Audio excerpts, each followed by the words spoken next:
ہاں ہاں قسم ہے چاند کی اور رات کی جب رخصت ہونے لگے اور صبح کی جب روشن ہو جائے کہ وہ آگ ایک بہت بڑی آفت ہے انسان کے لیے ڈر کی چیز، یعنی اس شخص کے لیے جو تم میں سے آگے بڑھنا چاہے یا پیچھے رہنا چاہے۔ ہر شخص اپنے کرتوتوں کے باعث گرفتار ہوگا، مگر داہنی طرف والے نیک لوگ جنتوں میں ہوں گے اور پوچھتے ہوں گے، یعنی آگ میں جلنے والے گناہگاروں سے کہ تم دوزخ میں کیوں پڑے؟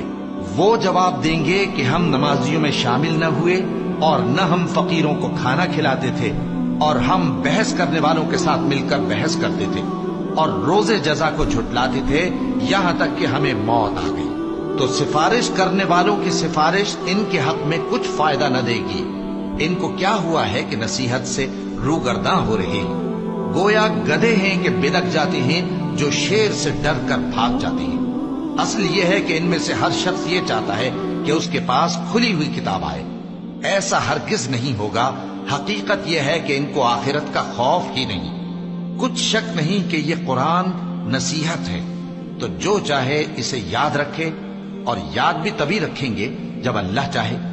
وہی اس لائق ہے کہ اس سے ڈرا جائے اور وہی معاف کرنے والا ہے۔